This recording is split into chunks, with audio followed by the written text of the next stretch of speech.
आवाज उठाएंगे, हम साज बजाएंगे, है यीशु महान अपना, ये गीत सुनाएंगे। आवाज उठाएंगे, हम साज बजाएंगे, है यीशु महान अपना, ये गीत सुनाएंगे।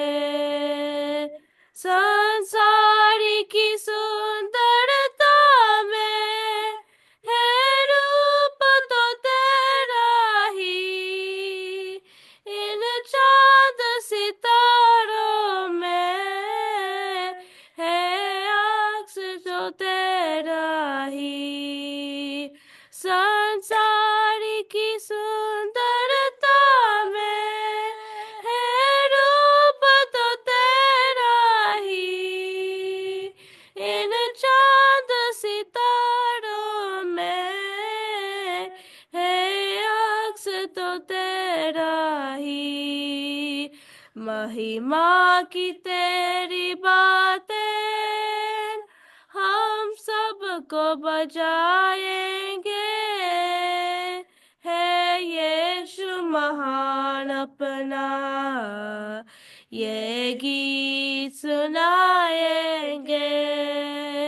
आवाज उठाएंगे, हम साज बजाएंगे, है यीशु महान अपना, ये गीत सुनाएंगे। दिल तेरा खजाना है, एक बाग मोहब्बत का, तपा न सका कोई, सागर है तू उल्फत का। दिल तेरा खजाना है, एक बाग मोहब्बत का, तपा न सका कोई, सागर है तू उल्फत का। हम तेरी मोहब्बत से दिल अपना सजाएंगे, है यीशु महान अपना, ये गीत सुनाएंगे। आवाज उठाएंगे, हम साज बजाएंगे, है यीशु महान अपना, ये गीत सुनाएंगे। ना देख सका हमको तू पाप के सागर में, और बन के मनुष्य आया आकाश से सागर में। ना देख सका हमको तू पाप के सागर में, और बन के मनुष्य आया आकाश से सागर में। मुक्ति का तू दाता है, हम सबको बताएंगे, है यीशु महान अपना, ये गीत सुनाएंगे। आवाज उठाएंगे, हम साज बजाएंगे, है यीशु महान अपना, ये गीत सुनाएंगे। आवाज उठाएंगे, हम साज बजाएंगे, है यीशु अपना ये गीत सुनाएंगे। വിലയേറിയ നാമത്തിൽ ഏവർക്കും സ്നേഹവന്ദനം. परमेश्वर के अति प्रिय नाम से सभी को जय मसीह की। നമ്മൾ ഈ ദിവസങ്ങളില് ഹല്ലേലൂയ എഫേസ്യ ലേഖനത്തിൽ നിന്നാണല്ലോ ധ്യാനിച്ചുകൊണ്ടിരിക്കുന്നത്. और इन दिनों में हम एफेसियों की पत्री से मनन करते आ रहे हैं നമുക്ക് ഒരു നിമിഷം കണ്ണുകൾ അടയ്ക്കാം, പ്രാർത്ഥിക്കാം. और हम एक സർവശക്തനിത്യമായ സർവേശ്വര കർത്താവെ, ഞങ്ങൾ അവിടുത്തെ തിരുസന്നിധിയിലേക്ക് ഈ പകൽക്കാലം കടന്നു വരുന്ന പിതാവേ, അവിടുന്ന് കർത്താവെ, ഞങ്ങൾ ഈ ഹല്ലേലൂയ ദൈവവചനത്തിൽ നിന്ന് ധ്യാനിക്കുമ്പോൾ പിതാവേ, അവിടുന്ന് ഞങ്ങളോട് സംസാരിക്കണം, ബലപ്പെടുത്തണം. കടന്നു വന്നിരിക്കുന്ന നിന്റെ ജനത്തിന് അത് ഏറ്റവും അനുഗ്രഹമായി മാറണം കർത്താവെ. അത് ജീവനായി മാറുമാറാകണമെന്ന് പ്രാർത്ഥിക്കുന്ന സ്തോത്രം കർത്താവെ. ദൈവമേ, ഹല്ലേലൂയ, ഞങ്ങളുടെ മധ്യേ വിടുതലുകൾ, രോഗശാന്തികൾ നടക്കുമാറാകണം. അതിലേറെ ഉപരി ദൈവവചനത്തിന്റെ വെളിപ്പാടുകൾ ഞങ്ങളുടെ ഹൃദയങ്ങളിൽ അവിടുന്ന് തരുമാറാകണമെന്ന് പ്രാർത്ഥിക്കുന്നു. അത് ഞങ്ങളെ നിത്യജീവനിലേക്ക് ഏറ്റവും അധികമായി അടുപ്പിക്കുന്നതാകണമെന്ന് പ്രാർത്ഥിക്കുന്നു. ട്രാൻസ്ലേറ്റ് ചെയ്യുന്ന ദൈവത്തിന്റെ ദാസനായി സ്തോത്രം ചെയ്യുന്നു. പ്രിയ ജോസഫ് ജോൺ പാസ്റ്ററിനായി സ്തോത്രം. ലീഡ് ചെയ്യുന്ന ദൈവത്തിന്റെ ദാസിദാസന്മാർക്ക്, പ്രിയ കൽപ്പനാജി, സംഗീതാജി, ഗുണറാം പാസ്റ്റർ, എല്ലാവരെയും ഏൽപ്പിച്ച് പ്രാർത്ഥിക്കുന്നു. ദൈവകരം കൂടിയിരിക്കും, സഹായിക്കുകയും ചെയ്യും. യേശു ക്രിസ്തു തന്നെ നാമത്തിൽ തന്നെ യാചിക്കുന്നു. കൃപ തോന്നി ദൈവം കേൾക്കണം. സ്വർഗീയ പിതാവേ, ആമേൻ ആമേൻ. Praise the lord. നമുക്ക് എഫേസ്യ ലേഖനം 1-ാം അധ്യായം അതിന്റെ 19ഉം 20ഉം വാക്യങ്ങൾ, അല്ല 18ഉം 19ഉം വാക്യങ്ങൾ ഒന്ന് വായിക്കാം.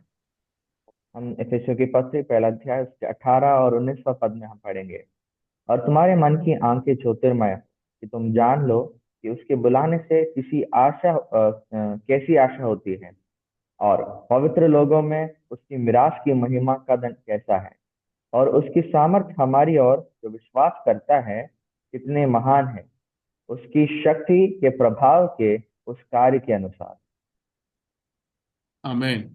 ദൈവത്തിന്റെ പരിശുദ്ധാത്മാവ്, നമ്മൾ എപ്പോഴും പറയുന്നത് പോലെ, എഫേസ്യ ലേഖനം ക്രിസ്തീയ ജീവിതത്തിന്റെ അടിസ്ഥാനപരമായ ലേഖനമാണ്. അതായത് നമ്മളെ സുവിശേഷങ്ങൾ നമ്മളെ ക്രിസ്തുവിൽ ആഴത്തിൽ വേരൂന്നുവാൻ നമ്മളെ സഹായിക്കുമ്പോൾ ഈ എഫേസ്യ ലേഖനങ്ങളൊക്കെ ഇളകാത്ത വണ്ണം ഉറച്ചു നിൽക്കുവാൻ നമ്മെ സഹായിക്കുന്നു. और जो एफेसियों की पत्री है वो एक पत्री है जो हमारे आत्मिक जीवन में, मसीह जीवन में एक नींव के समान है। जिस प्रकार जो सुसमाचार की पहले किताबें हैं वो हमें आत्मिक तौर में जड़ पकड़ने में मदद करती है, उसी प्रकार ये जो पत्री है एफेसियों की पत्री हमारे जीवन में जो जड़ है उसको इतना मजबूत करता है कि हम हिले नहीं डुले नहीं, हमें मजबूत करने में और नींव पकड़ने में सहायता करता है। ആമേൻ. സ്തോത്രം. അപ്പോൾ അതുകൊണ്ടാണ് ഇതിനകത്ത് ദൈവരാജ്യത്തിന്റെ മാർമികമായ കാര്യങ്ങളാണ് നമ്മളെ പഠിപ്പിച്ചു തരുന്നത്. और इसलिए परमेश्वर के जो स्वर्ग राज्य है उसके जो गुप्त की बातें हैं उसके बारे में बताते हैं। എന്തുകൊണ്ടാണ് ഞാൻ അങ്ങനെ പറഞ്ഞതെന്ന് വെച്ചാല്, ദൈവരാജ്യം എന്ന് പറയുന്നത് ഇൻവിസിബിൾ ആയിട്ടുള്ള, നമ്മളിപ്പോൾ നമ്മുടെ കണ്ണുകൊണ്ട് കാണുന്ന ഒരു അനുഭവമല്ല, മറിച്ച് നമ്മൾ വിശ്വാസത്താൽ നമ്മൾ ജീവിക്കുന്നതാണ് ദൈവരാജ്യം എന്ന് പറയുന്നത്. और परमेश्वर का जो राज्य है वो अदृश्य हमारे लिए है, हम देख नहीं सकते, एक ऐसा अनुभव, अनदेखी अनुभव है, लेकिन हम विश्वास के साथ उसको देखते हैं, एक ऐसे अनुभव है। അല്ലെ, ഞാനത് എക്സാമ്പിൾ ആയിട്ട് പറയാം. നമ്മളിപ്പോ ഇന്ത്യ മഹാരാജ്യത്തിൽ ജീവിക്കുമ്പോൾ ഫിസിക്കലി നമുക്ക് എക്സ്പീരിയൻസ് ചെയ്യുന്നുണ്ട്. ഞാൻ ഇന്ത്യയിലെ ഒരു പൗരനാണ്. ആ ഇന്ത്യയിൽ ജീവിക്കുമ്പോൾ അവിടുത്തെ രാജ്യങ്ങള്, രാജ്യസംഹിതകള്, വ്യവസ്ഥകളൊക്കെ നമ്മൾ നേരിട്ട് നമ്മൾ അറിയുകയും അത് അനുഭവിക്കുകയും ചെയ്യുന്നുണ്ട്. और उसका एक उदाहरण ये है कि हम भारत के रहने वाले हैं और हम भारत के नागरिक हैं और भारत के जो नियम कानून है और भारत में जितनी चीजें हैं उन सब का हम अनुभव करते हैं क्योंकि हम भारत में रहते हैं। ആമേ. അല്ലെങ്കിൽ നമ്മളൊരു ഓഫീസിൽ ചെല്ലുവാണ്, ഇപ്പൊ പഞ്ചായത്തിൽ നമ്മൾ കടന്നു ചെല്ലുമ്പോൾ അവിടുത്തെ ഭരണ സംവിധാനങ്ങളും അവിടുത്തെ കാര്യക്രമങ്ങളൊക്കെ നമ്മൾ കടന്നു പോകുമ്പോൾ നമുക്കറിയാം അത് ഭാരത രാജ്യത്തിന്റെ വ്യവസ്ഥകളും നിയമങ്ങളും ആണെന്ന് നമുക്ക് ഫിസിക്കലി നമുക്ക് മനസ്സിലാക്കുവാൻ പറ്റും. और अगर यदि मान ले हम अगर किसी ऑफिस में जाते हैं, किसी कार्य के लिए जाते हैं, सरपंच के पास जाते हैं, तो हम भारत में रहते हैं और भारत के शासन के अधीन है हम। ये सब हमें वहाँ मालूम होता है, समझ में आता है, क्योंकि हम उसके अधीन है और हम उसका महसूस करते हैं, अनुभव करते हैं। പക്ഷെ നമ്മൾ ദൈവരാജ്യത്തിന്റെ അനുഭവം എന്ന് പറയുന്നത് അത് ചിലപ്പോൾ നമ്മൾ ഫിസിക്കലി അറിയുന്നുണ്ട്, അറിയുന്നില്ല എന്നല്ല. നമ്മൾ ചർച്ചിൽ പോകുമ്പോൾ, ആരാധിക്കുമ്പോൾ, പ്രാർത്ഥിക്കുമ്പോൾ, ദൈവവചനം ധ്യാനിക്കുമ്പോൾ, ഇതെല്ലാം നമ്മൾ ആത്മാവിലും നമ്മുടെ ദേഹിയിലും നമ്മൾ അനുഭവിക്കുന്ന കാര്യമാണ്. और लेकिन कई बार हम जो परमेश्वर का जो राज्य है उसको हम शारीरिक तौर पर अनुभव नहीं करते हैं। हम जब कलीसिया जाते हैं, आत्मा से भरते हैं, हम आत्मा में आराधना करते हैं, आत्मा में परमेश्वर की स्तुति करते हैं, तो हम शारीरिक तौर पर हम उसका अनुभव करते हैं। लेकिन എങ്കിലും നമ്മള് ദൈവരാജ്യത്തിന്റെ മർമ്മങ്ങളും വ്യവസ്ഥകളും എന്ന് പറയുന്നത് അത് ആത്മീയമാണ്. നമ്മെ അത് വിശ്വാസ കണ്ണുകൾ കൊണ്ടാണ് നമ്മൾ അവിടെ ജീവിക്കുകയും പ്രവർത്തിക്കുകയും നമ്മൾ ജാഗരിക്കുകയും ചെയ്യുന്നത്. लेकिन जो परमेश्वर का जो राज्य है उसकी जो असलियत है वो एक आत्मिक है, और हम विश्वास में वहाँ के कार्यों में और वहाँ के जो कानून है, नियम के अनुसार विश्वास में हम वहाँ रहते हैं और हम वहाँ कार्य करते हैं। അപ്പൊ ആ വിശ്വാസത്തിൽ നമുക്ക് ഉറച്ചു നിൽക്കണമെങ്കിൽ ദൈവവചനത്തിലൂടെയുള്ള ആത്മീക മർമ്മങ്ങൾ നാം നന്നായി അറിഞ്ഞിരിക്കണം. और अगर हमें ये विश्वास में रहना है, स्थिर रहना है, तो परमेश्वर के वचन में जो लिखी गई बातें हैं, उस गुप्त की बातें हैं और गहराई की बातें हैं, उसे जानना आवश्यक है। അതുകൊണ്ടാണ് ഇവിടെ നമ്മൾ ഈ 18-ാമത്തെ വാക്യത്തിൽ നമ്മൾ വായിക്കുന്നു, ഹല്ലേലൂയ. നമ്മൾ കഴിഞ്ഞ ദിവസം നമ്മൾ ധ്യാനിച്ചതാണ്, എന്താണ് വിളിയാലുള്ള ആശ ഇന്നതെന്ന് നാം തിരിച്ചറിയണം. और 18 पद में इसलिए लिखा है, हमने पिछले दिनों में पढ़ा है, हमारी बुलाए जाने की जो आशा है वो हमें जानना है। ആമേൻ. അപ്പൊ പൗലോസ് അപ്പോസ്തലൻ ഇവിടെ പറയുകയാണ്, ക്രിസ്തുവേശുവിൽ നിങ്ങളെ ഒരു പ്രത്യേകമായ ഒരു പർപ്പസിന് വേണ്ടിയാണ് നിങ്ങളെ വിളിച്ചിരിക്കുന്നത്. और इसलिए पौलुस कहते हैं कि मसीह यीशु में तुम्हें एक प्रत्येक कर्तव्य के लिए बुलाया गया है। അപ്പോൾ ആ വിളി, ആ പർപ്പസ് എന്താണ്, ആ വിളിയുടെ ആശ എന്താണ്, താല്പര്യം എന്താണെന്ന് നാം നന്നായി അറിഞ്ഞിരിക്കണം. और इसलिए उस बुलाए जाने के पीछे का मकसद क्या है या आशा क्या है, वो हमें जानना आवश्यक है। ഞാൻ അതൊരു എക്സാമ്പിൾ ആയിട്ട് പറയാം. അത് और എത്രത്തോളം उसका एक उदाहरण दूंगा। എത്രത്തോളം അത് ഒക്കുമെന്ന് അറിയില്ല, എങ്കിലും ഞാൻ പറയാം. ഇപ്പൊ പഞ്ചായത്തിന്റെ ഒരു പ്രസിഡന്റ്, സർപഞ്ച് അല്ലെങ്കിൽ എന്താണ് ഒരു മെമ്പർ കാണുമല്ലോ. एक जो पंचायत होती है गांव में, उसका सरपंच या उसका कोई मेंबर है, उसका व्यक्ति है, അല്ലെ, ഗ്രാമമുഖ്യൻ, ഗ്രാമത്തിലെ കാര്യങ്ങളൊക്കെ നന്നായി നോക്കുന്ന ഒരു വ്യക്തി കാണുമല്ലോ. हाँ, एक सरपंच जो होता है जो उस गांव के सारे मुख्य कामों को करते हैं। അല്ലെ, അതാണ് അയാളെ തിരഞ്ഞെടുത്തപ്പോൾ അയാളെ കുറിച്ചുള്ള ഗവൺമെന്റിന്റെ ഹിതം അതാണ്. और उसके बुलाए जाने के पीछे और उसको चुने जाने, वो व्यक्ति है जो सरपंच है, उसको चुनते समय उसके पीछे जो शासक है या गवर्नमेंट है, उनका उद्देश्य यही रहा है। അയാള് ഈ ഉദ്ദേശങ്ങളൊന്നും ചെയ്യാതെ തൻ്റെ കാര്യം മാത്രം ചെയ്തുകൊണ്ട്, തൻ്റെ ഭവനത്തിലെ കാര്യങ്ങൾ മാത്രം ചെയ്തുകൊണ്ട്, അല്ലെങ്കിൽ തൻ്റെ കാര്യങ്ങൾ മാത്രം ചെയ്തുകൊണ്ടിരുന്നാല് നമ്മൾ പറയും അയാള് ശരിയല്ല, അയാള് ഉദ്ദേശിച്ച രീതിയിലല്ല കാര്യങ്ങൾ ചെയ്യുന്നതെന്ന് നമ്മൾ പറയും. और उस व्यक्ति को जिसको चुना गया है, वो व्यक्ति अगर अपने कर्तव्य को नहीं करते हैं, बस अपने ही कार्यों को करते हैं, अपने घर को संभाल के अपने कार्य करते हैं, लेकिन जिस बात के लिए उस सरपंच को चुना गया है या रखा गया है, वो अपने कार्य को नहीं करते हैं, तो हम कहेंगे कि व्यक्ति अच्छा नहीं है, अपना कार्य को नहीं कर रहा है। അതുപോലെയാണ് നാം ഓരോരുത്തരും ക്രിസ്തുവേശുവിലായിരിക്കുന്നത്. और उसी प्रकार है हम में से हर एक भी मसीह में। നമ്മളെ ക്രിസ്തുവേശുവിൽ ദൈവരാജ്യത്തിലാക്കിയിരിക്കുന്നതിന് എന്താണ്, ഈ ലോകത്തിൽ ജീവിച്ചങ്ങനെ പോവുക എന്നുള്ളത് മാത്രമല്ല ഉദ്ദേശം. और हमें मसीह में स्वर्ग के राज्य में हमें नियुक्त किया है, वो इस संसार में केवल ऐसे ही जीवन बिताने के लिए और अपना दिन काटने के लिए नहीं है, മറിച്ച് ദൈവരാജ്യത്തിന്റെ മഹത്വത്തിനു വേണ്ടി ഞാനും നിങ്ങളും ജീവിക്കണമെന്ന് ദൈവം ആഗ്രഹിക്കുന്നു. बल्कि परमेश्वर के राज्य की महिमा के लिए मैं और आप जीवन बिताना है। ये परमेश्वर की इच्छा है। അത് വിലയേറിയതാണ്, അത് മഹാപ്രതിഫലമുള്ളതാണ്. और वह अति महत्वपूर्ण है और वह अनुग्रह से भरी हुई है। അത് കർത്താവായ യേശുക്രിസ്തുവിന്റെ നാളിൽ നാം പ്രാപിക്കുന്ന ഏറ്റവും വലിയ പുകഴ്ച എന്ന് പറയുന്നത് ക്രിസ്തുവിൽ നാം പ്രാപിക്കുന്ന പ്രതിഫലമാണ്. और मसीह के दिन में हम जो सबसे मुख्य अनुग्रह प्राप्त करेंगे या गिफ्ट प्राप्त करेंगे वो यह है परमेश्वर में महिमा। അതുകൊണ്ടാണ് ഇവിടെ പറയുന്നത് വിശുദ്ധന്മാർക്കുള്ള അവകാശത്തിന്റെ മഹിമാധനം. इसलिए वहां लिखा है कि पवित्र लोगों के उस मिरास की महिमा का धन। അല്ലെ, നമ്മുടെ കുഞ്ഞുങ്ങൾക്ക് സമ്മാനങ്ങൾ കൊടുക്കുമ്പോൾ നമ്മുടെ കഴിവിനും പ്രാപ്തിക്കും അനുസരിച്ചാണ് നമ്മൾ സമ്മാനം കൊടുക്കുന്നത്, നമ്മൾ ഗിഫ്റ്റ് കൊടുക്കുന്നത്. यदि हम अपने बच्चों को तोहफा देते हैं तो वो तोहफा हम अपने जो सामर्थ्य है, हमारी जो क्षमता है उसके अनुसार उनको तोहफा या गिफ्ट प्रदान करते हैं। എന്നാൽ ദൈവം നമുക്ക് പ്രതിഫലം തരുമ്പോൾ, നമുക്ക് സമ്മാനങ്ങളിൽ പ്രതിഫലം തരുമ്പോൾ ദൈവത്തിന്റെ മഹിമയ്ക്കനുസരിച്ചാണ് ദൈവം നമുക്ക് പ്രതിഫലം തരുന്നത്. उसी प्रकार परमेश्वर जब हमें तोहफा प्रतिफल प्रदान करते हैं तो परमेश्वर की महिमा के अनुसार हमें वह प्रदान करते हैं, प्रतिफल देते हैं। അതുകൊണ്ടാണ് ഇവിടെ ഹല്ലേലൂയ സ്തോത്രം നമുക്ക്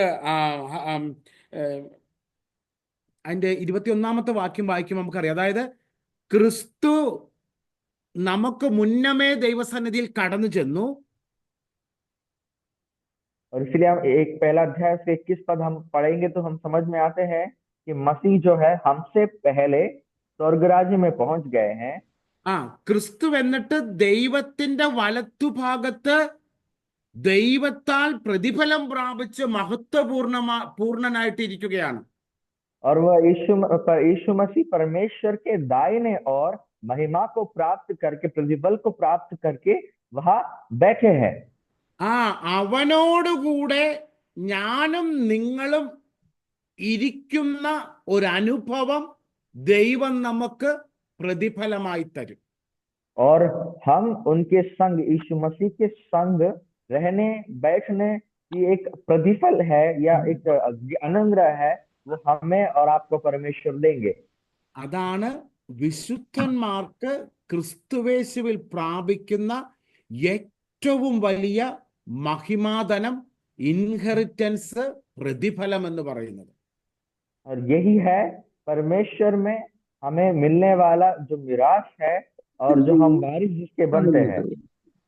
അതാണ് നമ്മുടെ വിളിയാലുള്ള ആശ. और यही हमारे बुलाए जाने की आशा है। അങ്ങനെയുള്ള നാം ഈ ലോകത്തിൽ മാത്രം ജീവിച്ചു പോകാമെന്ന് വിചാരിക്കരുത്. और ऐसे जो हम हैं, हम बुलाए गए जो हम हैं, संसार में ऐसे ही जीवन बिताने के लिए, समय काटने की प्रयत्न नहीं करना है। മറിച്ച് ഒരു ഉന്നതമായ വിളിയാണ്, ഉന്നതമായ പ്രതിഫലം എനിക്കുണ്ട് എന്നൊരു ബോധ്യം വേണം. लेकिन मेरा एक बहुत बड़ी मेरे लिए एक बहुत बड़ी एक बुलाहट है और मेरे पीछे बहुत बड़ी एक उद्देश्य है और अनुग्रह है, ये जानकर हमें जीवन बिताना है। നമുക്ക് 1 പത്രോസ് അതിന്റെ 4ഉം 5ഉം ഒന്ന് വായിക്കാം. और हम पढ़ेंगे पहला पत्रोस और उसका 1-ന്റെ 4ഉം 5ഉം.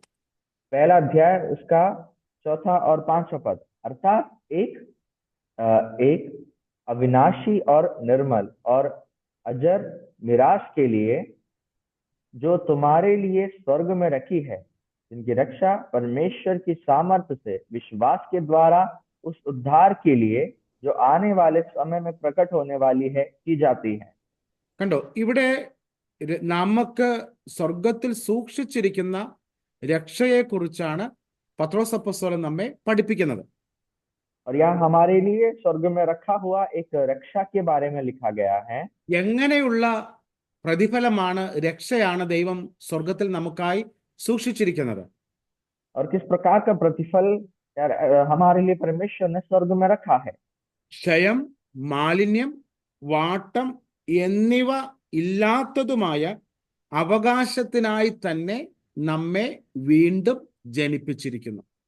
वहाँ लिखा है अविनाशी, निर्मल और अजर मिरास के लिए परमेश्वर ने हमें फिर से जलाया है। അല്ലെ, നശിച്ചു പോകാത്തതായ, ക്ഷയിച്ചു പോകാത്തതായ, മലിനപ്പെടാത്ത ഒരു ശ്രേഷ്ഠമായ ഒരു അവകാശത്തിനായിട്ട് ദൈവം നമ്മെ ക്രിസ്തുവിൽ വീണ്ടും ജനിപ്പിച്ചു. और परमेश्वर ने एक अविनाशी और निर्मल और अजर मिरास के लिए हमें अपनी बड़ी दया से हमें जीवित आशा के लिए नया जन्म दिया है मसीह में। അപ്പോസ്തലൻ ഇവിടെ പറയാണ്, ഇത് നിങ്ങളുടെ ഹൃദയത്തിന്റെ വാഞ്ചയായിരിക്കണം, ഒരു തീഷ്ണതയായിരിക്കണം. और वह परमेश्वर का दास कहता है कि ये हमारे जो हृदय की बहुत बड़ी आशा और उसको पाने की बहुत बड़ी इच्छा होना है। നിങ്ങളുടെ ജീവിതത്തിന്റെ സാഹചര്യങ്ങൾ കൈപ്പേറിയതായിക്കൊള്ളട്ടെ, आपके जीवन की परिस्थिति कड़वापन से भरी हुआ क्यों ना हो, നമ്മുടെ ജീവിതത്തിന്റെ സാഹചര്യങ്ങൾ വിഷമേതയേറിയതും കഠിനമായതുമായിക്കൊള്ളട്ടെ, हमारा जीवन की परिस्थितियां दुख भरी हो या कितनी भी कठिन क्यों ना हो, എന്നാൽ ക്രിസ്തു നമുക്കായി ഒരുക്കിയിരിക്കുന്ന ഈ രക്ഷയെക്കുറിച്ച് ഓർക്കുമ്പോൾ നാം ഓരോ ദിവസവും നാൾക്ക് നാൾ ബലം പ്രാപിക്കണം. लेकिन मसीह ने हमारे लिए जो उद्धार रखी है, जो धन रखी है, तो जब स्मरण करते हैं तो हमारा जो विश्वास है वो दिन प्रतिदिन बढ़ना है। ക്രിസ്തുവിനെ കുറിച്ച് ഓർക്കുമ്പോൾ തന്നെ നമ്മുടെ ശരീരത്തിൽ ഒരു ബലം വ്യാപരിക്കണം. मसीह के बारे में स्मरण करते ही, सोचते ही हमारे जीवन में, शरीर में सामर्थ्य से भरना है। ആമേൻ. നമുക്ക് ഇനി 1-ാം അധ്യായം അതിന്റെ 19-ാം വാക്യം ഒന്ന് വായിക്കാം. और हम एफएसी पहला अध्याय उसका 19वां पद हम फिर से पढ़ेंगे। और उसकी सामर्थ्य हमारी और जो विश्वास करते हैं कितनी महान है, कि शक्ति के प्रभाव के उस कार्य के अनुसार। കണ്ടോ, ഇവിടെ നമുക്കറിയാമല്ലോ, നമ്മൾ ക്രിസ്തുവേശുവിന്റെ ശരീരമാകുന്ന സഭയിലാണ് നാം ഓരോരുത്തരും ആയിരിക്കുന്നത്. हम जानते हैं हम यीशु मसीह की शरीर रूपी कलीसिया के हम सब अंग हैं। നമ്മൾ ഓരോരുത്തരും ക്രിസ്തുവേശു തലയും നാം ഓരോരുത്തരും ശരീരവുമാണ്. मसीह यीशु मसीह कलीसिया का सिर है और हम उस शरीर के अंग है। അല്ലെ, അവനിൽ ക്രിസ്തുവേശുവിന്റെ ജീവനാണ് നമ്മളിൽ വ്യാപരിക്കുന്നത്. मसीह में जो जीवन है वो हमारे अंदर भी है। അവന്റെ ആത്മാവിന്റെ വല്ലഭത്വമാണ് നമ്മുടെ ശരീരങ്ങളിൽ, അല്ലെങ്കിൽ ക്രിസ്തുവിന്റെ ശരീരമാകുന്ന സഭയില് പരിശുദ്ധാത്മാവിന്റെ ശക്തിയാണ്, അളവറ്റ ശക്തിയാണ്, അല്ലെങ്കിൽ അനന്തമായ അളവില്ലാത്തതായ ശക്തിയാണ് സഭയാകുന്ന ശരീരത്തിൽ വ്യാപരിക്കുന്നത്. और यीशु मसीह के जो शरीर है, हम जो कलीसिया है, हमारे अंदर परमेश्वर यीशु मसीह की जो आत्मा है, बलवंत आत्मा जो है, सामर्थ्य से जो भरी हुई आत्मा है, उस पवित्र आत्मा जो है, उस आत्मा की सामर्थ शारीरिक रूप, शरीर जो अंग है हमारे अंदर भी है और वो हमारे अंदर मंडराती है। പരിശുദ്ധാത്മാവിന്റെ നിറവാണ് ദൈവം സഭയ്ക്ക് നൽകിയിരിക്കുന്നത്. और उस पवित्र आत्मा की जो बढ़ोतरी है या जो परिपूर्णता है वो कलीसिया को प्रभु ने दिया है। ആ പരിശുദ്ധാത്മാവിന്റെ ശക്തി എന്ന് പറയുന്നത് എനിക്കോ നിങ്ങൾക്കോ ചിന്തിക്കാവുന്നതിനുമൊക്കെ അപ്പുറം ഒരു വ്യാപശക്തിയാണ് പരിശുദ്ധാത്മാവിന്റെ ശക്തി എന്ന് പറയുന്നത്. और उस पवित्र आत्मा का जो सामर्थ है वो हमारे सोच की क्षमता के परे है, इतनी बड़ी एक सामर्थ्य है। നമ്മൾ മത്തായി സുവിശേഷം 16-ാം അധ്യായം അതിന്റെ 18-ാമത്തെ വാക്യം ഒന്ന് വായിക്കാം. 18-ഉം 19-ഉം. मत्ती रचित समाचार 16 अध्याय 16 अल्ले 16 16. मत्ती रचित 16 अध्याय उसका 18 पद हम पढ़ेंगे। और मैं भी तुझसे कहता हूँ कि तू पतरस है, और और मैं इस पत्थर पर अपनी कलीसिया बनाऊंगा, और अधोलोक के फाटक उस पर प्रबल ना होंगे. ആമേൻ. ഇവിടെ ഫസ്റ്റ് തന്നെ ദൈവസഭയ്ക്ക് വേണ്ടിയുള്ള ഒരു വാഗ്ദത്തം കർത്താവായ യേശുനാഥൻ ഓൾറെഡി നൽകിയിട്ടുണ്ട്. और यहाँ हम देखते हैं प्रभु यीशु मसीह ने कलीसिया के लिए सबसे प्रथम जो वायदा है वो यहाँ देते हुए हम देखते हैं. നമുക്കറിയാം, യഹൂദന്മാരാൽ തള്ളിക്കളയപ്പെട്ട കല്ലായ ക്രിസ്തു മൂലക്കല്ലായിക്കൊണ്ടാണ് സഭ പണിയപ്പെട്ടത്. और यहूदियों के द्वारा ठुकराया गया या यहूदियों के कारण इनकार किया जो पत्थर है वो कलीसिया का कोने का सिर पत्थर बना है. നമുക്ക് ഇങ്ങനെ ചിന്തിക്കാം, സഭ പണിയപ്പെട്ടത് ക്രിസ്തുവേശുവാകുന്ന പാറമേലാണ്. और हम ये जान सकते हैं जो कलीसिया जो है मसीह यीशु रूबी जो पत्थर है, चट्टान है, उस पर बना है. ഈ പാറയ്ക്കുള്ള ഉറപ്പെന്ന് പറയുന്നത് സ്വർഗത്തിലെ ദൈവത്തിന്റെ ഉറപ്പാണ്, പിതാവിന്റെ ഉറപ്പാണ്, പിതാവിന്റെ പദ്ധതിയാണ് സഭയെന്ന് പറയുന്നത്. और जो चट्टान है उसमें जो सामर्थ है और उसकी जो बल है वो ये है कि प्रभु परमेश्वर के द्वारा कलीसिया के लिए जो दिया गया सामर्थ है, बल है और वायदा है. അതുകൊണ്ടാണ് ഇവിടെ പറയുന്നത്, ഞാൻ എൻ്റെ സഭയെ പണിയും, പാതാള ഗോപുരങ്ങൾ അതിനെ ജയിക്കുകയില്ല. इसलिए वहां लिखा है कि मैं इस पत्थर पर कलीसिया बनाऊंगा और अधोलोक की फाटक उस पर प्रबल ना होंगे. ആര് സഭ പണിയുമെന്നാ ഇവിടെ പറയുന്നത്? कौन कलीसिया बनाएगा करके वहां लिखा है? ക്രിസ്തുവേശു തന്റെ സഭയെ പണിയും. प्रभु यीशु ആരുടെ मसीह. സഭയാണ്? ആരുടെ സഭയാണെന്നാണ് പറയുന്നത്? और प्रभु यीशु मसीह वो कलीसिया बनाएंगे. और ये किसकी कलीसिया है?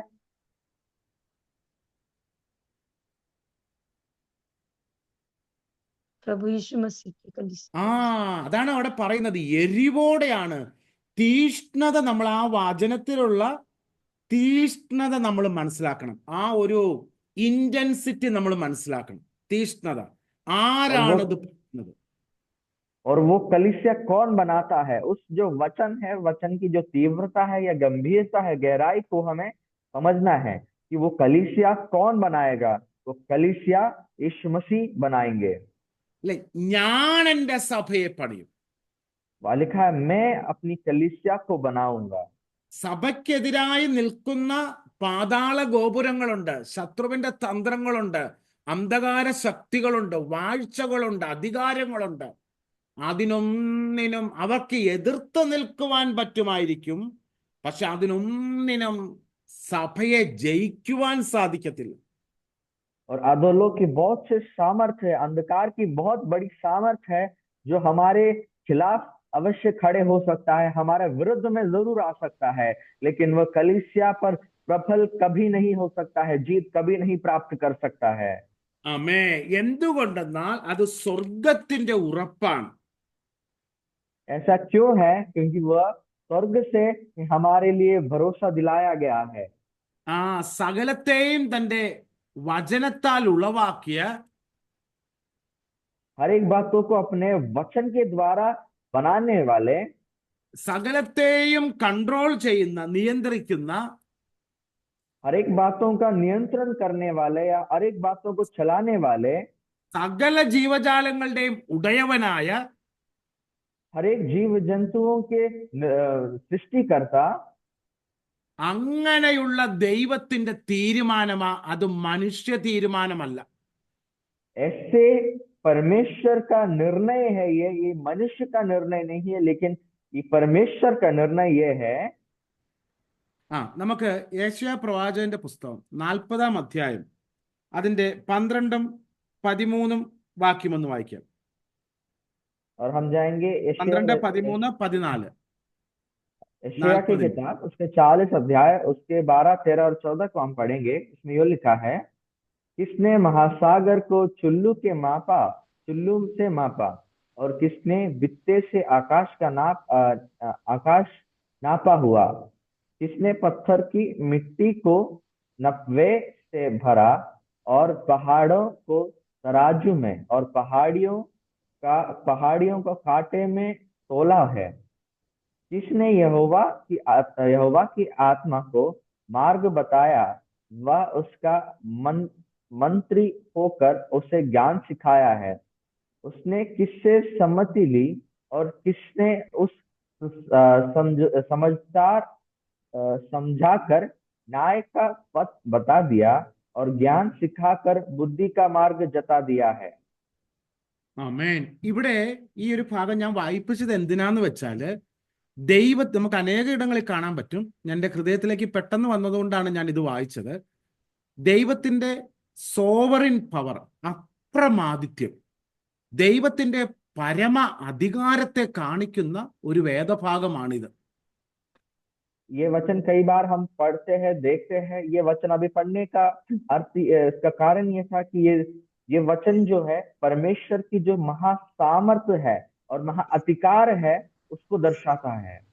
അല്ല, ഇവിടെ ചോദിക്കുകയാണ്, അല്ലെ, ഭൂമി തന്റെ ഉള്ളം കൊണ്ട് വെള്ളം അളക്കുകയും ചാണുകൊണ്ട് ആകാശത്തിന്റെ പരിമാണം എടുക്കുകയും ഭൂമിയുടെ പൊടി നാഴിയിൽ കൊള്ളിക്കുകയും പർവ്വതങ്ങൾ വെള്ളിക്കോൽ കൊണ്ടും കുന്നുകൾ തുലാസിലും തൂക്കുകയും ചെയ്തവൻ ആര് എന്ന് വെച്ചാല് അസാധ്യമെന്ന് നിരൂപിക്കുന്ന കാര്യങ്ങളാണ് ഇവിടെ പറയുന്നത്. നമുക്ക് ആർക്കെങ്കിലും സമുദ്രത്തിലെ വെള്ളം നാഴിയിൽ കോരിയെടുക്കാൻ പറ്റുമോ? यहाँ हम देखते 40 अध्याय में बहुत से बातें लिखा है। वो जो बातें हैं वो असंभव की जो बातें हैं, वो असंभव की बातें परमेश्वर से संभव है करके वह लिखता है, जताता है। क्या हम में से कोई महासागर की जो पानी है वो अपने चुल्लू में क्या हम नाप सकते हैं? അല്ലെ, ആകാശത്തെ നമുക്ക് അളക്കാൻ പറ്റുമോ? क्या हम आकाश की जो बातें हैं उसको नाप सकते हैं? അല്ലെ, ഭൂമിയിലെ മണ്ണിനെ നമുക്ക് ചാക്കിനകത്ത് കോരി നിറയ്ക്കാൻ പറ്റുമോ? क्या हम पृथ्वी की जो मिट्टी है उसको नपवे में भर सकते हैं? हम നമുക്കതിനെ തൂക്കി നോക്കാൻ പറ്റുമോ? क्या हम उसके भार को हम तोल सकते हैं? പക്ഷേ ഇതെല്ലാം ഒരു നിമിഷം കൊണ്ട് നമ്മുടെ സർവശക്തനായ ദൈവത്തിന് സാധിക്കും. लेकिन हमारा प्रभु परमेश्वर एक पल में ये सब कर सकते हैं। എന്നിട്ട് അതിന്റെ അടുത്ത വാക്യം പറയുകയാണ്, യഹോവയുടെ മനസ്സ് ആരാഞ്ഞറിയുകയും അവന് മന്ത്രിയായി അവനെ ഗ്രഹിപ്പിക്കുകയോ ചെയ്യുന്നവൻ ആര്?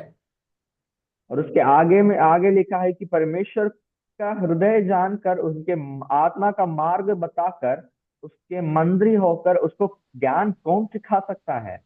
അല്ലേ, ഇനി നോക്കിക്കേ, നമ്മുടെ സർവശക്തനായ ദൈവം സകല പരിജ്ഞാനത്തിന്റെ ഉറവിടമാണ്. हमारा जो परमेश्वर है हर एक ज्ञान की बातों, हर एक ज्ञान और परिज्ञान का श्रोता है। അല്ലെ, സകല ബുദ്ധിയുടെയും സകല ജ്ഞാനത്തിന്റെയും ഉറവിടമാണ് സർവശക്തനായ ദൈവം. और हर एक बुद्धि और हर एक ज्ञान का जो श्रोता है वह हमारा प्रभु परमेश्वर है। അവന് മറഞ്ഞിരിക്കുന്നതായ യാതൊന്നുമില്ല. उसके लिए कोई भी वस्तु छुपी हुई नहीं है। അങ്ങനെയുള്ള ദൈവമാണ് പറയുന്നത്, ഞാൻ എൻ്റെ സഭയെ പണിയും. और ऐसा परमेश्वर कहते हैं, मैं अपनी कलीसिया को बनाऊंगा। ഈ ഒരു ഉറപ്പുള്ളപ്പോൾ നമ്മൾ ഭാരപ്പെടേണ്ട ആവശ്യമുണ്ടോ? और ये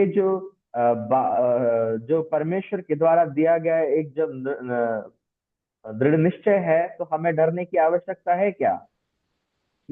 ഇത് സഭയുടെ കാര്യം മാത്രമല്ല, എന്നെയും നിങ്ങളെയും എൻ്റെ കുടുംബത്തെയും നിങ്ങളുടെ കുടുംബത്തെയൊക്കെ ക്രിസ്തുവിൽ പണിയുന്നവൻ ആരാണ്? സർവശക്തനായ ദൈവമാണ്.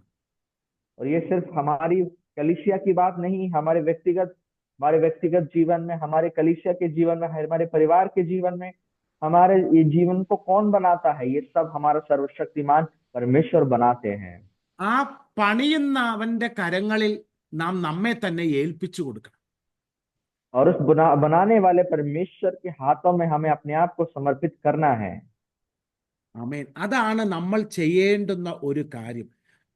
നമ്മുടെ ദൈവം സർവശക്തനാണ്, അവൻ സർവജ്ഞാനിയാണ്, അല്ലെങ്കിൽ അവന് സകലതും സാധ്യമാണെന്ന് നാം ഉറച്ചു വിശ്വസിച്ചോണം.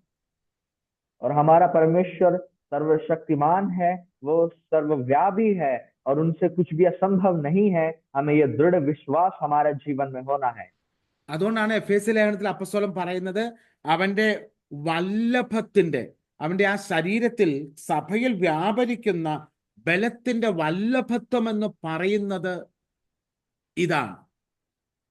और वही वहां लिखा है, हम इफिसियों में पढ़ते हैं कि वो परमेश्वर की जो प्रभुता है या सामर्थ और शक्ति का जो प्रभाव है वो उसमें जो प्रकट होता है वो यही है। പ്രിയമുള്ളവരെ, എനിക്ക് പറഞ്ഞു തരുന്നതിനൊക്കെ പരിമിതികളുണ്ട് ഈ ഒരു വിഷയത്തിന്മേൽ. और मैं आपको इस विषय में जितना समझा सकता हूँ उसमें एक सीमा है। പക്ഷെ നമ്മൾ വചനം വായിക്കുമ്പോൾ ദൈവത്തിന്റെ പരിശുദ്ധാത്മാവ് നമുക്ക് സകലതും വെളിപ്പെടുത്തി തരും. लेकिन जब हम वचन पढ़ते हैं परमेश्वर की आत्मा हमें हर एक बातें प्रकट करके देंगे। നമ്മളിപ്പോൾ ചിന്തിക്കുന്ന വിഷയം സഭയിൽ വ്യാപരിക്കുന്ന പരിശുദ്ധാത്മാവിന്റെ വല്ലഭത്വമാണ്. और अभी जो विषय हम मनन कर रहे हैं वह परमेश्वर की महिमा या सामर्थ्य जो कलीसिया में प्रकट होती है। ഇവിടെ പറയാണ്, നമ്മുടെ കർത്താവായ യേശുനാഥനെ മരിച്ചിട്ട് മൂന്നാം ദിനം മരിച്ചവരുടെ ഇടയിൽ നിന്ന് ഉയർത്തെഴുന്നേൽപ്പിച്ച ദൈവത്തിന്റെ പരിശുദ്ധാത്മാവിന്റെ പുനരുത്ഥാന ശക്തി. वहां लिखा है कि यीशु मसीह को मरने के बाद तीसरे दिन मरे हुओं में से जिलाने वाला परमेश्वर की पुनरुत्थान की जो सामर्थ्य है। അല്ലെ, നമ്മൾ അപ്പോസ്തല പ്രവൃത്തിയിൽ വായിക്കുന്നു, മരണപാശങ്ങൾക്ക് അവനെ തടഞ്ഞു വെക്കുവാൻ, തടുത്തു വെക്കുവാൻ അസാധ്യമായിരുന്നു. നമുക്ക് ആ ഭാഗം വായിക്കാം. प्रेरितों के काम में हम देखते हैं कि जो मृत्यु की जो सामर्थ्य है वह उसको बांधे हुए रख नहीं सकता है, उसको पीछे हटाकर रख नहीं सके हैं। പാതാളം അവനെ പിടിച്ചു വെക്കുവാൻ ശ്രമിച്ചു. जो अधोलोक है उसको वहां पकड़कर रखने का അല്ലെങ്കിൽ प्रयत्न किया। മരണം അവനെ പിടിച്ചു വെക്കുവാൻ ശ്രമിച്ചു. मृत्यु उसे जड़कर पकड़कर रखने की प्रयत्न नहीं किया। പക്ഷെ അപ്പോസ്തലൻ പറയുന്നു, മരണപാശങ്ങളെ അവൻ അഴിച്ച് മൂന്നാം ദിനം അവൻ ഉയർത്തെഴുന്നേറ്റു. लेकिन जो मृत्यु की जंजीर है, मृत्यु जो उसे पकड़ने की कोशिश किया है उसको तोड़कर वह तीसरे दिन जी उठा है। ലാസർ ഉയർത്തതുപോലെ വീണ്ടും മരിക്കാനായിട്ടല്ല കർത്താവ് ഉയർത്തെഴുന്നേറ്റത്. लेकिन जिस प्रकार लाजर का पुनरुत्थान हुआ फिर से मरने के लिए उसको वो जी उठा, वैसे यीशु मसीह का पुनरुत्थान नहीं हुआ है। ലാസർ മരിച്ചു, ഉയർത്തെഴുന്നേറ്റു. लाजर का मृत्यु हुआ और उसको जिलाया गया, ലാസർ പിന്നെയും മരിച്ചു. और लाजर की फिर मृत्यु हुई। പക്ഷെ നമ്മുടെ കർത്താവായ യേശുനാഥൻ അതുപോലെ ആയിരുന്നില്ല. लेकिन हमारा प्रभु यीशु मसीह ऐसा नहीं था। അവൻ മരണത്തെ എന്നേക്കുമായിട്ട് ജയിച്ചു.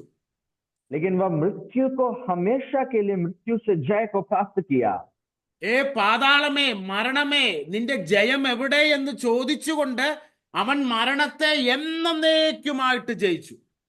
वह एक है अधोलोक तुम्हारा जय कहा है, मृत्यु तुम्हारा जय कहा है कर कर वह हमेशा के लिए मृत्यु पर जय को प्राप्त किया है। അവൻ എന്നേക്കും അവൻ ജീവിക്കുന്നു. और वह हमेशा के लिए जीवित है। അതാണ് ഇവിടെ പറയുന്ന പുനരുത്ഥാനത്തിന്റെ ശക്തിയുടെ വലിപ്പം എന്ന് പറയുന്നത്. और वही है इस लिखा गया पुनरुत्थान की जो सामर्थ्य है उसकी महत्व महिमा। അതാണ് സഭയിൽ വ്യാപരിക്കുന്ന ദൈവത്തിന്റെ പരിശുദ്ധാത്മാവിന്റെ വല്ലഭത്വം എന്ന് പറയുന്നത്. और वही है कलीसिया में प्रकट होने वाले परमेश्वर की आत्मा का बढ़ोतरी या महिमा। ഞാൻ ആ വാക്യം ഒന്ന് നമുക്ക് വായിക്കാം. അപ്പോസ്തല പ്രവൃത്തികൾ 2:24 23 24 ഒന്ന് വായിച്ചേ. 2 അപ്പോസ്തല പ്രവൃത്തികൾ ആക്ട്സ് ചാപ്റ്റർ 2 verse 23 and 24. प्रेरितों का काम दूसरा अध्याय 23 और 24 हम पढ़ेंगे। उसी को जब वह परमेश्वर की ठहराई हुई मनसा और औनहार के ज्ञान के अनुसार पकड़वाया गया तो तुमने अधर्मियों के हाथ से उसे क्रूस पर चढ़वाकर मार डाला, परंतु उसी को परमेश्वर ने मृत्यु के बंधनों से छुड़ाकर जिलाया क्योंकि वह अनहोना था कि वह उसके वश में रहता। കണ്ടോ, മലയാളത്തിൽ എഴുതിയിരിക്കുന്നു, അവൻ ദൈവമോ മരണപാശങ്ങളെ അഴിച്ചിട്ട് അവനെ ഉയർത്തെഴുന്നേൽപ്പിച്ചു, മരണം അവനെ പിടിച്ചു വെക്കുന്നത് അസാധ്യമായിരുന്നു. और हाँ वही लिखा है मलयालम में भी, परमेश्वर ने मृत्यु के बंधन से उसे छुड़ाकर छुड़ा लिया या छुड़ा लिया, और ये आनोना था कि मृत्यु के वश में वो ठहरे, और वो परमेश्वर ने उसे जिलाया करके वचन में लिखा है। ആമേൻ. ഇനി ആ എഫേസ്യ ലേഖനം 1:20 കൂടി ഒന്ന് വായിച്ചേ. और इफिसियों की पत्री उसका पहला अध्याय उसका 20वां पद में यो लिखा है, जो उसने मसीह के विषय में किया कि उसको मरे हुए में से जिलाकर स्वर्गीय स्थानों में अपनी दाहिने ओर, അതായത് അവനെ ഇങ്ങനെ ഈ ശക്തി, ഈ പരിശുദ്ധാത്മാവിന്റെ ശക്തി ഈ ക്രിസ്തുവിലും വ്യാപരിച്ച് അവനെ മരിച്ചവരുടെ ഇടയിൽ നിന്ന് ഉയർപ്പിച്ചു. और उस कहने का तात्पर्य यह है कि परमेश्वर यीशु मसीह में उस पवित्रात्मा का सामर्थ आकर उसे मरे हुओं में से जिलाया है। ആമേൻ. ഇതാണ് ഈ ഇത് നമ്മൾ എത്ര ചിന്തിച്ചാലും ഇത് മതിയാകത്തില്ല. അത്രയ്ക്കും വിലയേറിയതും ആഴമേറിയതുമാണ് ദൈവാത്മാവിന്റെ ശക്തി അല്ലെങ്കിൽ അവന്റെ വല്ലഭത്വം എന്ന് പറയുന്നത്. और ये बातें हम कितनी भी मनन करें, गहरा है ये, और गहरा होता जाता है, और गहरी बातें हैं, और बहुत महत्वपूर्ण है, क्योंकि ये परमेश्वर की जो आत्मा है कि सामर्थ और महिमा को दिखाता है। ആമേൻ. ഹല്ലേലൂയ, സ്തോത്രം. അപ്പോൾ അതാണ് ഈ സ്നാനത്തിന്റെ പുറകിലുമൊക്കെ വ്യാപരിക്കുന്നത് ഈ ദൈവത്തിന്റെ പരിശുദ്ധാത്മാവിന്റെ ശക്തിയാണ്. और जो हम बपतिस्मा लेते हैं उसके पीछे भी परमेश्वर की जो आत्मा है उसके सामर्थ्य जो है वो प्रकट होता है। അല്ലെ, ആൾക്കാർ ചോദിക്കും, നിങ്ങളൊന്ന് മുങ്ങി എഴുന്നേറ്റ് കഴിഞ്ഞാൽ എന്താ പുതു സൃഷ്ടിയായോ എന്നൊക്കെ ആൾക്കാർ ചോദിക്കുന്നവരുണ്ട്.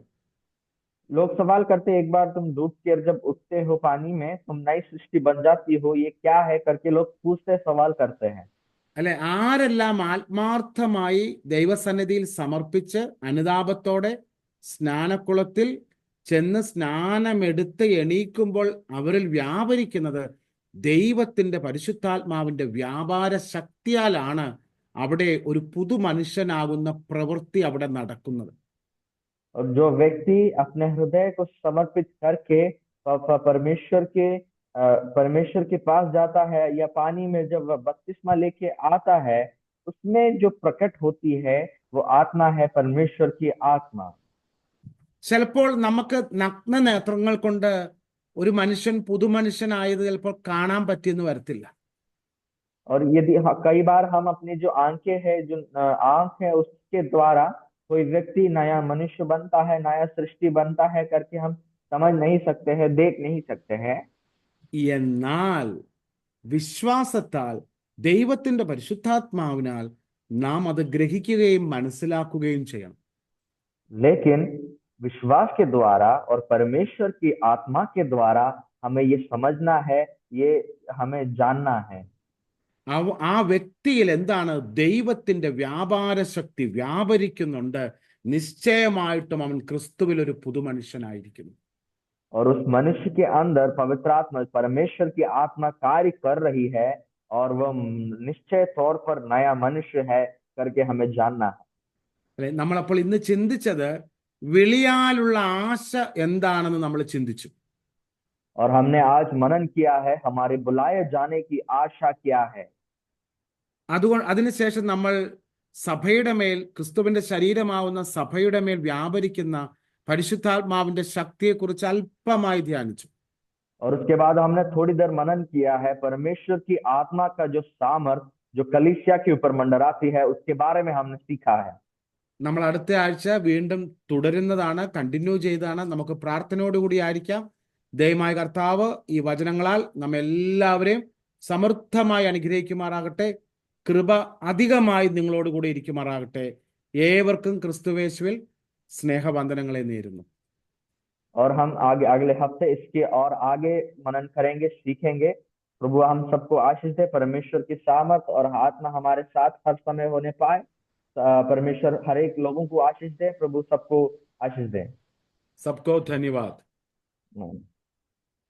धन्यवाद पास्टर साहब, बहुत ही सुंदर वचन को दिया। प्रभु आशीष दे आपको। और सचमुच में हम परमेश्वर के वचनों को हमने देखा है कि परमेश्वर के राज्य के लिए जीवन जीना है हमें। इस प्रकार से परमेश्वर के दास ने हमें सिखाया, और उसमें हम गिफ्ट प्राप्त करेंगे, वो है महिमा। और वो हम संसार में तो महिमा देखने के लिए चाहते हैं, लेकिन उसमें कई बार जो है निराशाएं रहती है। हालेलुया। कई बार जो है हम उसमें परेशानी में फंस जाते हैं। लेकिन यहाँ पे परमेश्वर के दास उस महिमा की बात कर रहे हैं जो कभी ना खत्म होने वाली महिमा है, हालेलुया, जो हमको प्रभु यीशु मसीह देते हैं। प्रभु का धन्यवाद देते हैं। और परमेश्वर के दास ने इन वचनों के द्वारा हमें और भी बताया। इफिसियों की किताब से 1 अध्याय उसके 18 पद में, और तुम्हारे मन की आंखें ज्योतिर्मय हो कि तुम जान लो कि उसकी बुलाहट की आशा क्या है। हम उसकी बुलाहट की आशा क्या है हम समझने पाए मेरे प्रियो, इसके अनुसार हम चले। और पवित्र लोगों में उसकी मिरास की महिमा का धन कैसा है, और उसकी सामर्थ हम में जो विश्वास करते हैं कितनी महान है करके वचन में लिखा है। उसकी शक्ति के प्रभाव में उस कार्य के अनुसार बढ़ती जाती है। परमेश्वर का धन्यवाद और उसकी स्तुति हो मेरे प्रिय। जो विश्वास करते हैं उनके ऊपर परमेश्वर कहता है कि कितनी महान उस शक्ति के प्रभाव की बातें हैं, हालेलुया। वो बुलाहट को हमको समझना है और उस बुलाहट के अनुसार हम परमेश्वर के अनुसार चलना है। और पवित्र लोगों में उसकी मिरास की महिमा का धन कैसा है करके उन बातों को समझ के हम परमेश्वर के वचनों के अनुसार हम चलेंगे। प्रभु का धन्यवाद और उसकी स्तुति हो। प्रभु परमेश्वर के दास को और भी बहुत आज से आशीष दे, और भी भेदों में गहराइयों में परमेश्वर ले चले, और भी लोगों के लिए आशीष का कारण बने। परमेश्वर उन्हें बहुत आज से आशीष दे, उनके परिवार को, पूरे परिवार को अद्भुत रीति से और भी आशीषों को दे, और भी ऊंचा उठाए परमेश्वर। हम प्रभु को धन्यवाद देते हैं। और ये समय अंकल जी से प्रार्थना करूंगी कि अंतिम आशीर्वाद की प्रार्थना में पढ़े। स्वर्गीय पिता परमेश्वर, हम आपका धन्यवाद और स्तुति करते हैं। पिता, आपका प्रेम के लिए हम आपको धन्यवाद करते हैं। आप कितना महान परमेश्वर है प्रभु। आपने हमसे इतना प्यार किया प्रभु। हमें आपने उस कलीसिया में रखा, जीवित कलीसिया में प्रभु जी। आपकी उस गहरी भेदों को हमको सुनने के लिए आपने सहायता किया। हम आपको कोटि कोटि धन्यवाद करते हैं। अपने पवित्र दास को प्रभु आपने अभिषेक किया, हमारे बीच में वचन की सेवा करने के लिए आपने प्रभु जी अवसर दिया। हम आपको धन्यवाद करते हैं। ये दिनों में बड़ी सामर्थ अभिषेक के साथ वियोग करना, परिवार के साथ उन्हें आशीष देना। पिता, विशेष में प्रार्थना करते हैं आज का प्रभु जी प्रार्थना लीडिंग किया, प्रिय संगीत को आशीष दे। आज का मीटिंग लीडिंग किया प्रिय सिस्टर कल्पना को प्रभु बहुत आशीष दे। विशेष प्रभु सुंदर गीतों के द्वारा वर्शिप किया प्रिय पास्टर गुनीराम परिवार के लिए भी हम आपका धन्यवाद करते।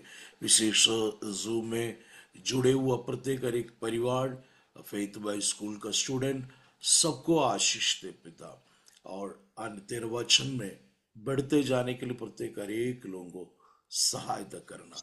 इस वचन प्रभु और जीवित करने वाला प्रभु जी, प्रबल करने वाला प्रभु जी, और आपके कलीसिया को उन्नति का कारण होने के लिए कृपा कर प्रभु। सारी बातें आपकी इच्छा दो आत्म में सौंप देते राजा। प्रार्थना बिंदी सुन ले, धन्यवाद यीशु नासरी के नाम में, आमीन। पिता परमेश्वर का प्रेम, पुत्र यीशु मसीह का अनुग्रह, पवित्र आत्मा की संगति प्रत्येक एक परिवार के साथ और यीशु मसीह की द्वितीय आगमन तक हमेशा हमेशा होती रहे। आमीन। आमीन। आमीन।